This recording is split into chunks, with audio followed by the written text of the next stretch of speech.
दूसरे कुरिन्थियों के अध्याय 9 में पौलुस कहेगा, तैयार रहो, 2 बार कटाई और बुवाई सिद्धांत इस अध्याय में होगा, और यहाँ कुछ सुनहरे अलसी के बीज हैं, और हम जानते हैं कि यदि हम थोड़ा बोएंगे तो थोड़ा काटेंगे भी। वह कथनीय उभार क्या है? क्या आज परमेश्वर हस्तक्षेप कर रहा है? क्या परमेश्वर चुप है? परमेश्वर ने छोटे झुंड की सहायता करने के लिए मसीह के शरीर का उपयोग किया। पतरस का समूह, परमेश्वर ने पतरस के समूह की सहायता करने के लिए पौलुस के समूह का उपयोग किया। सही रूप से विभाजित पौलिन विश्वासी गलत रूप से विभाजित विश्वासियों को उस जेल से मुक्त करने का प्रयास कर रहे हैं, जिसके बारे में उन्हें पता भी नहीं है कि वे उसमें हैं। लेकिन इससे पहले कि हम अपना अध्याय शुरू करें, आइए सुनिश्चित करें कि हम बच गए हैं। इसलिए आग की अनंत झील से बचने के लिए विश्वास करें कि शास्त्रों के अनुसार मसीह हमारे पापों के लिए मरा, और यह कि उसे गाड़ा गया, और पवित्र शास्त्र के अनुसार वह तीसरे दिन जी उठा। प्रथम कुरिन्थियों 15 का 3 और 4 पौलुस बताते हैं कि मसीह न केवल इस्राएल के लिए मरा, बल्कि हमारे पापों के लिए भी गुप्त रूप से मरा। आप शायद ये जानते हो कि पापी नरक में जाते हैं, लेकिन आप शायद यह नहीं जानते हो कि कोई भी इतना अच्छा नहीं है कि वह दे सके, स्वर्ग जा सके, स्वर्ग में जा सके। हमें परमेश्वर की धार्मिकता प्राप्त करनी चाहिए, अपनी नहीं। यदि आप अभी भी निश्चित नहीं है कि आप बचाए गए हैं, तो रोमियो अध्याय 1 से 5 तक को बार बार पढ़ें जब तक आपको पता न चल जाए कि आप बचाए गए हैं, क्योंकि परमेश्वर हमें अपने पुत्र की धार्मिकता एक मुफ्त उपहार के रूप में मुफ्त में देता है। पौलुस रोमियो में लिखता है, परंतु अब परमेश्वर की धार्मिकता व्यवस्था के बिना प्रकट हुई है, और व्यवस्था और भविष्यद्वक्ता उसकी गवाही देते हैं, अर्थात परमेश्वर की वह धार्मिकता जो यीशु मसीह पर विश्वास करने से सब विश्वास करने वालों के लिए है, क्योंकि कुछ भेद नहीं। अतः जो कोई पौलुस के सुसमाचार पर विश्वास करता है, चाहे वह यहूदी हो या गैर यहूदी, उसे परमेश्वर की धार्मिकता प्राप्त होगी, क्योंकि सब ने पाप किया है और परमेश्वर की महिमा से रहित हैं।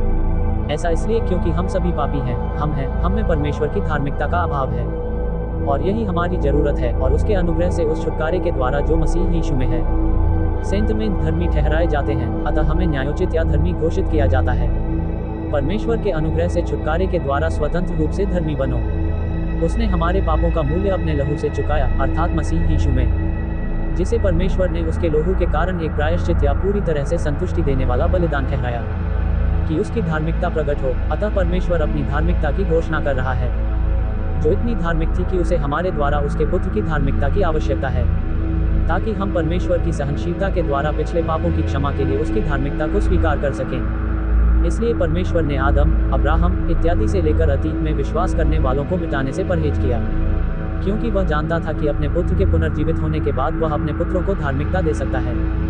मैं कहता हूँ कि इस समय पौलुस यही है, अपनी धार्मिकता, कि वह धर्मी ठहरे, और जो यीशु पर विश्वास करता है उसका भी धर्मी ठहराने वाला हो।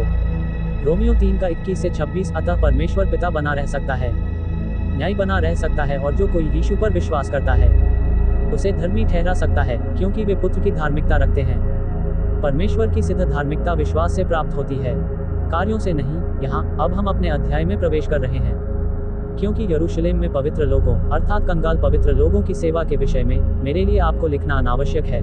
इसलिए यह आवश्यक नहीं है कि पौलुस कुरिन्थियों को पतरस के समूह की जरूरत के बारे में लिखे, और इस प्रकार एक बड़ा दान या स्वेच्छा से दिया गया दान एकत्रित किया जा रहा है। ये पीटर के समूह की विशेष आवश्यकता के लिए एक विशेष पेशकश है, और पौलुस और तीतुस और उनके मित्र मसीह की कलीसियाओं से ये दान एकत्रित करने में मदद कर रहे हैं। क्योंकि पीटर का समूह गरीब क्यों है?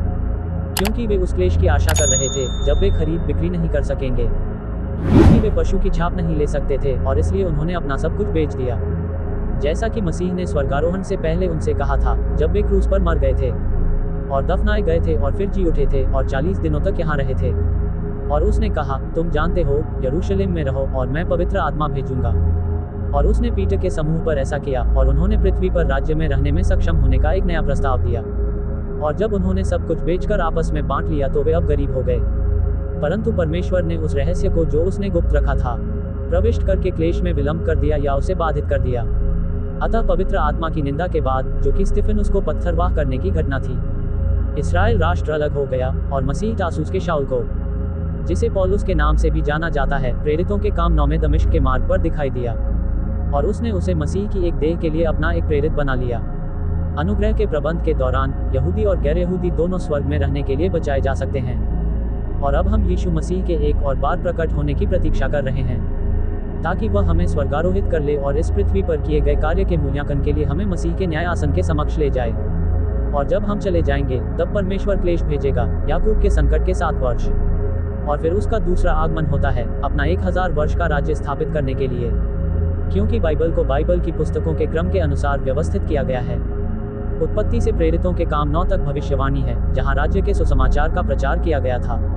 फिर रोमियो से फिलेमोन तक रहस्य है। प्रेरितों के काम के बाकी हिस्से पत्रस से पौलुस तक संक्रमण में है, जहां मसीह के सुसमाचार का प्रचार किया गया है। और फिर इब्रानियों से प्रकाशित वाक्य तक फिर से भविष्यवाणी है, जहां पृथ्वी पर राज्य के सुसमाचार का फिर से प्रचार किया गया है।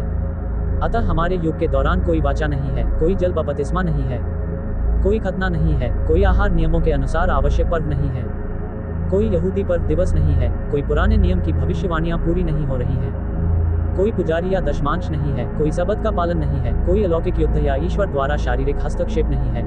प्रेरितों के काम 28 के बाद से कोई आध्यात्मिक उपहार नहीं मिला, कोई अलौकिक भाषा नहीं, कोई चमत्कार नहीं, कोई दुष्टात्माओं को निकालना नहीं। पौलुस इनमें से कुछ को शारीरिक व्यायाम कहता है, इन शारीरिक व्यायामों और शैतानों की शिक्षाओं को, क्योंकि ये हमारे निर्देश नहीं है। तो यदि पिता और पुत्र स्वर्ग में है, तो फिर पवित्र आत्मा कहाँ है? और आज हम इसी प्रश्न का उत्तर देने जा रहे हैं, इसलिए क्योंकि मैं तुम्हारी उस तत्परता को जानता हूँ जिससे मैं मकेदोनिया वासियों के सामने तुम्हारे विषय में घमंड करता हूँ कि मैं 1 वर्ष से तैयार था। अतः पौलुस उत्तरी यूनान के सामने ये दावा कर रहा है कि दक्षिणी यूनानी सबसे पहले पतरस के समूह को देना चाहते थे, और आपके उत्साह ने बहुतों को उत्तेजित किया है। तो भी मैंने भाइयों को इसलिए भेजा है कि हमारा तुम्हारे विषय में घमंड इस विषय में व्यर्थ न ठहरे, कि जैसा मैंने कहा वह तैयार रहे। ऐसा न हो कि सौभाग्य से या संयोग से कि मकेदोनिया वाले मेरे साथ आएं और तुम्हें तैयार ना पाएं। यदि हम कुछ न कहें तो तुम्हें इसी गर्व के कारण लज्जित होना चाहिए, इसलिए हमें आपके बारे में शेखी बघाड़ने में शर्म आएगी यदि आप अपनी पेशकश के साथ तैयार नहीं हैं। इसलिए मैंने भाइयों से यह आग्रह करना आवश्यक समझा कि वे तुम्हारे पास पहले से जाएं और तुम्हारे दान की तैयारी पहले से कर लें, जिसके विषय में तुमने पहले से ही ध्यान दिया है कि वह दान के रूप में तैयार हो, न कि लोभ के रूप में, ताकि यह उनका उदार दान हो जो तैयार हो जाएगा। और पौलुस के वहां पहुंचने से पहले ऐसा न लगे कि पौलुस सिर्फ उनका धन लेने के लिए वहां आया है, परंतु मैं ये कहता हूँ कि जो थोड़ा बोता है वह थोड़ा काटेगा भी, और जो बहुत बोता है वह बहुत काटेगा भी। हर एक मनुष्य अपने मन में जो ठान ले वही करेगा, इसलिए उसे अनिच्छा से या मजबूरी में नहीं देना चाहिए। आप जानते हैं कि वह जबरदस्ती नहीं देता है, क्योंकि परमेश्वर हर्ष से देने वाले से प्रेम रखता है, अर्थात ऐसे मनुष्य से जो देने को प्रसन्न हो। और परमेश्वर सब प्रकार का अनुग्रह तुम्हें बहुतायत से दे सकता है, जिससे हर बात में और हर समय सब कुछ जो तुम्हें आवश्यक हो तुम्हारे पास रहे, और हर एक भले काम के लिए तुम्हारे पास बहुत कुछ हो। अतः कुछ लोग कह रहे थे कि आप जानते हैं मैं अनुग्रह के अधीन हूँ, इसलिए मुझे दशमांश देने की आवश्यकता नहीं है, जो कि सत्य है, परंतु हमें अनुग्रहशील होना चाहिए, क्योंकि परमेश्वर ने हम पर अपना अनुग्रह बरसाया है। रोमियो 6:14 में कहा गया है, तुम पर पाप की प्रभुता न होगी, क्योंकि तुम व्यवस्था के अधीन नहीं, हम दंड के भय से नहीं, बल्कि अनुग्रह के अधीन होकर कार्य कर रहे हैं। इसलिए हम प्रेम के कारण दे रहे हैं, और प्रेम सबसे मजबूत प्रेरक है। तो आइए हम उन कुछ चीजों पर नजर डालें जो हमारे पास हैं। ईश्वर विश्वासी को सब कुछ पहले ही दे देता है। इफिसियों 1:3 और 4 में लिखा है, हमारे प्रभु यीशु मसीह के परमेश्वर और पिता का धन्यवाद हो, जिसने हमें जगत की उत्पत्ति से पहले उसमें चुन लिया, और हमें मसीह में स्वर्गीय स्थानों में सब प्रकार की आत्मिक आशीषें दी हैं, कि हम उसके निकट प्रेम में पवित्र और निष्कलंक हों। इसलिए उन्होंने किसी व्यक्ति को नहीं चुना है, उसने उस एजेंसी को चुना है जो संसार की उत्पत्ति से पहले मसीह की देह है। यद्यपि वह अपने पूर्व ज्ञान से जानता था कि कौन विश्वास करेगा, फिर भी उसने ये निर्णय नहीं लिया था कि कौन विश्वास करेगा। और इफिसियों के अध्याय 16 में उसके अनुग्रह की महिमा की स्तुति के लिए कहा गया है कि उसने हमें अपने प्रिय में ग्रहण कर लिया है। तो हम पहले से ही अपने प्रिय में ग्रहण कर लिए गए हैं। आप जानते हैं कि परमेश्वर ने हमें पहले ही स्वीकार कर लिया है, तो इस तरह से हमारे पास सब कुछ पहले से ही मौजूद है, हमें इसके लिए काम नहीं करना पड़ता।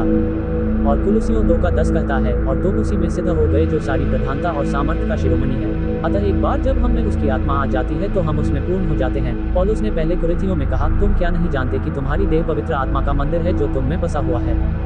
अतः पवित्र आत्मा हम में है, वह वही है जो तुम्हें परमेश्वर से मिला है, और वह तुम्हारा अपना नहीं है, क्योंकि तुम दाम देकर मोल लिए गए हो। इसलिए अपनी देह और आत्मा के द्वारा परमेश्वर की महिमा करो जो परमेश्वर के हैं। इसलिए हम यहाँ सेवा करने के लिए हैं, क्योंकि हमें परमेश्वर के पुत्र के लहू की कीमत पर खरीदा गया है। क्या हम परमेश्वर के कार्य में भाग लेने के लिए तैयार हैं?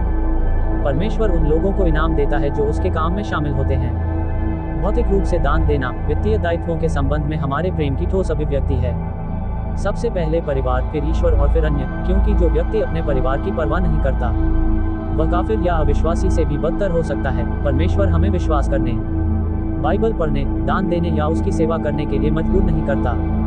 और इस पत्र में आगे पौलुस परमेश्वर प्रभु से कहेगा, और उसने मुझसे कहा, मेरा अनुग्रह बहुत है। परमेश्वर का अनुग्रह उसके पुत्र की आत्मा का हम में वास करने का अनपेक्षित उपहार है। तथा परमेश्वर का वचन दो समूहों को दिया गया उसका निर्देश है। हमें प्रभु की सेवा करने के लिए तत्पर रहना चाहिए। हमें अवसर मिलते ही सुसमाचार और सही विभाजन को साझा करने के लिए तैयार रहना चाहिए। तो आइए हम अपने सरलीकृत बाइबल पर एक त्वरित नजर डालें। बाइबल एक बड़ी पुस्तक है, लेकिन इसमें दो प्रकार के निर्देश हैं। ये लाल पृष्ठ उन लोगों के लिए हैं जो पृथ्वी पर राज्य में रहेंगे, जबकि नीले पृष्ठ उन लोगों के लिए हैं जो स्वर्ग में रहेंगे।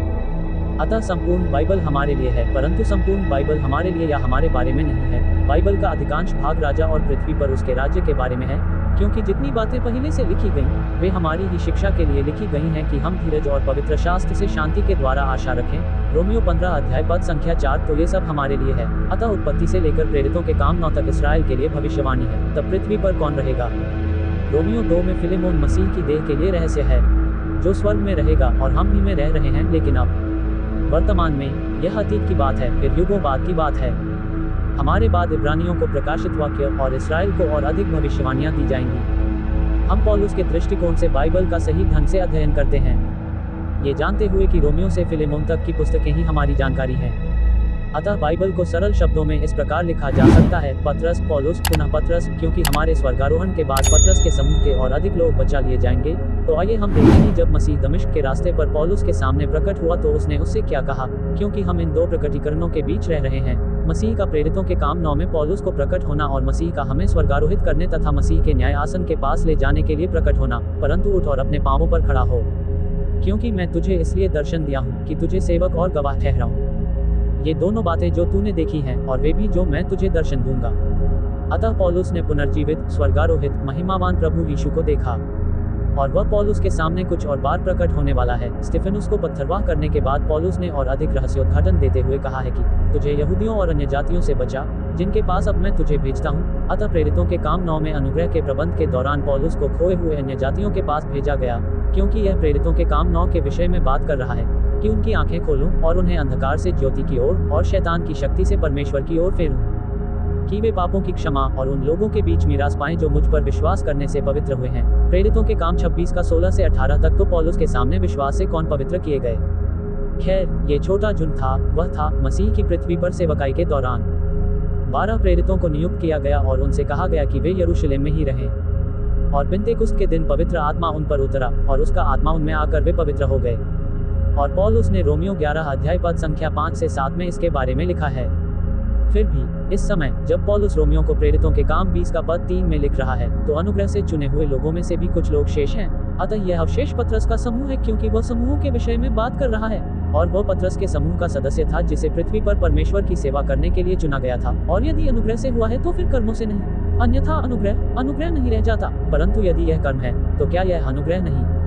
अन्यथा काम नहीं रह जाता। ठीक है, तो अनुग्रह और काम है विपरीत, और यह परमेश्वर की कृपा से ही था कि उसने अपनी सेवा के लिए 2 समूहों को चुना, अर्थात पत्रस और पौलुस की सेवा के लिए। तो क्या इसराइल को वह नहीं मिला जिसकी वह खोज कर रहा था, परंतु चुने हुओं ने उसे प्राप्त कर लिया, और शेष लोग अंधे हो गए। इसलिए जो इसराइल अविश्वासी स्तिफनुस के पत्थरवाह के कारण मारा गया, उसने परमेश्वर के पुत्र की धार्मिकता प्राप्त नहीं की, परंतु पत्रस के समूह ने ऐसा किया क्योंकि उन्होंने विश्वास किया, और शेष इजरायली अंधे हो गए। तो पीटर भविष्य में यही कहने जा रहा है।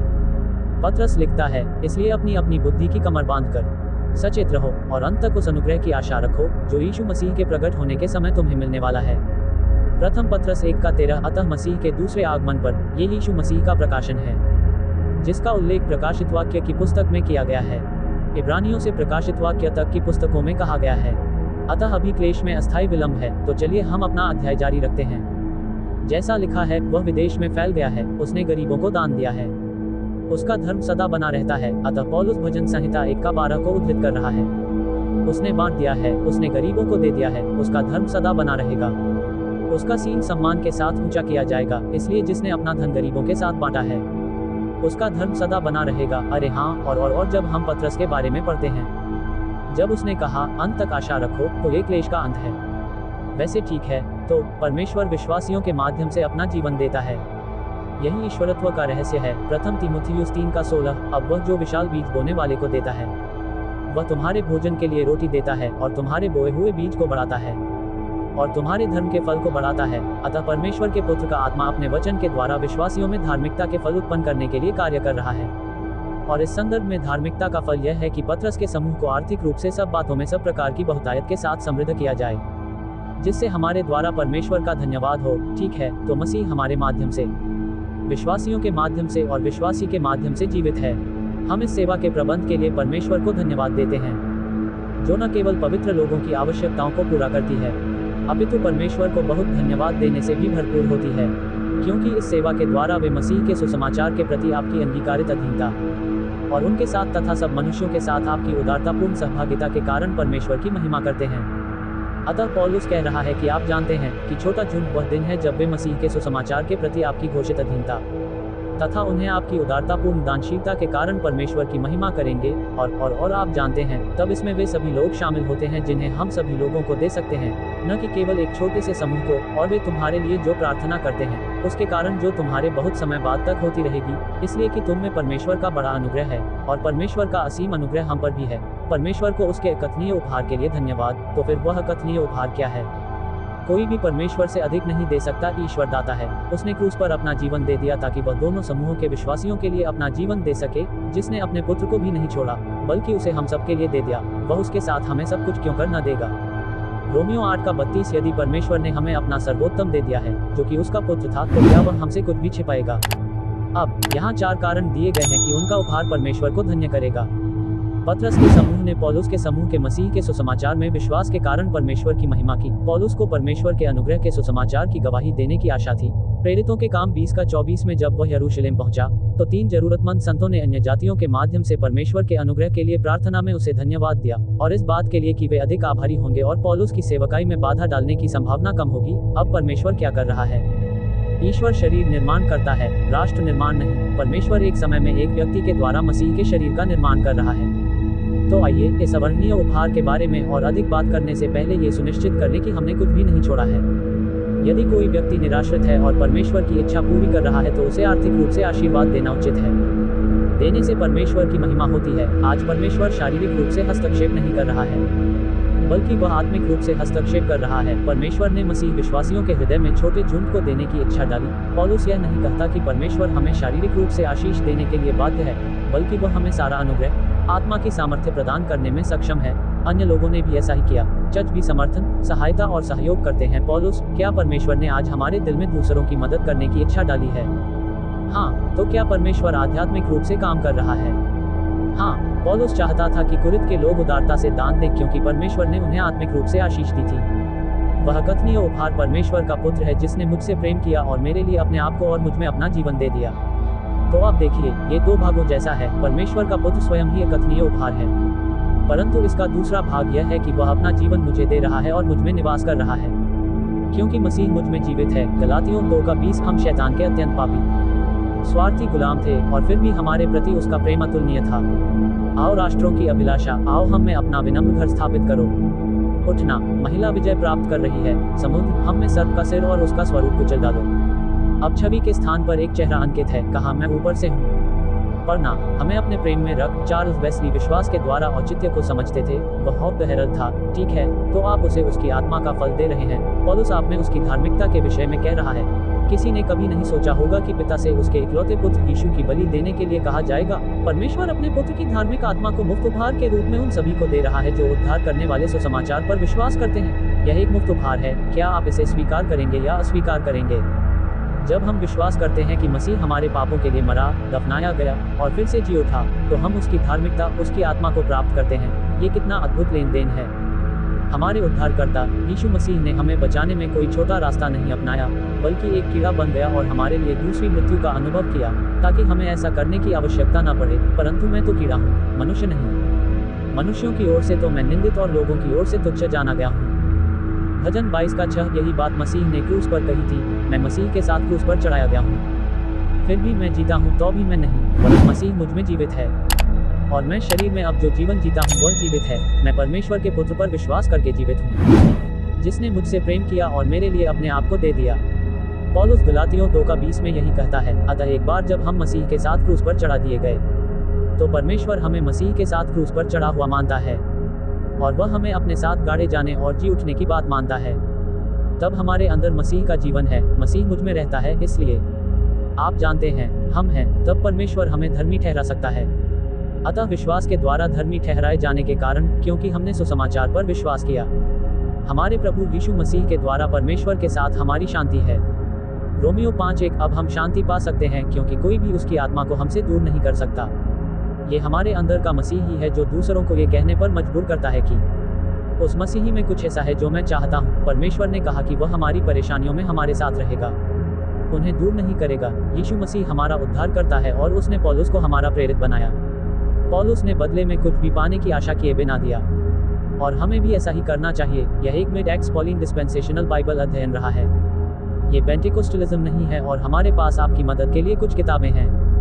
हमारी पुस्तकें सत्य के ज्ञान तक पहुंचने में तेजी लाने में मदद करती हैं। प्रथम तीमुथियुस 2:4 परमेश्वर का रहस्य संपूर्ण बाइबल का अवलोकन है। मैं इसी की सिफारिश करता हूँ। सबसे पहले रोमियो की संक्षिप्त टिप्पणी, फिर अगला तार्किक कदम रोमनों को सही ढंग से विभाजित करना।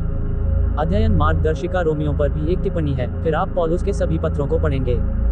हमारे पास पौलुस के सभी पत्रों पर टिप्पणियां हैं और फिर आप संभवतः कार्ययुग पर भी चर्चा करेंगे जो हमारे पास है, और इब्रानियों पर भी जो हमारे बारे में नहीं है। लेकिन इस्राएल के कार्यक्रम को समझना दिलचस्प है। पौलुस के पत्रों के लिए एक अध्ययन मार्गदर्शिका रहस्य की एक त्वरित समझ है। कैसे बचा जाए मेड सिंपल एक अच्छी पुस्तक है जो ये सुनिश्चित करती है कि आप बच जाएं और दूसरों की मदद करें। इन पाठों के लिए हम द्वितीय कुरिन्थियों पर एक टिप्पणी और द्वितीय कुरिन्थियों पर सही विभाजनकारी अध्ययन मार्गदर्शिका का उपयोग कर रहे हैं। हमारी सभी पुस्तकें अमेजन पर पेपरबैक या किंडल पर उपलब्ध हैं। बहुत से लोगों के पास हमारी सभी पुस्तकें हैं। Website marianmanley.com, YouTube channel salvation rightly dividing and the rapture है, तो इसमें हमारे कुछ वीडियो भी हैं। हमारा ईमेल पता है act9@gmail.com। हमें रंबल, व्हाट्सएप और फेसबुक पर ढूंढें। हमारे फेसबुक वीडियो के साथ संलग्न हमारे अध्यायों को निःशुल्क देखें। हमारे वीडियो एक पूरे अध्याय को कवर करते हैं और बाइबल शिक्षकों के लिए उपयोगी हैं। कृपया फेसबुक वीडियो पर टिप्पणी करें, इससे मंत्रालय को मदद मिलती है। धन्यवाद और कृपया शेयर करें, जानें, लाइक करें, शेयर करें और यूट्यूब को सब्सक्राइब करें। धन्यवाद। अलविदा।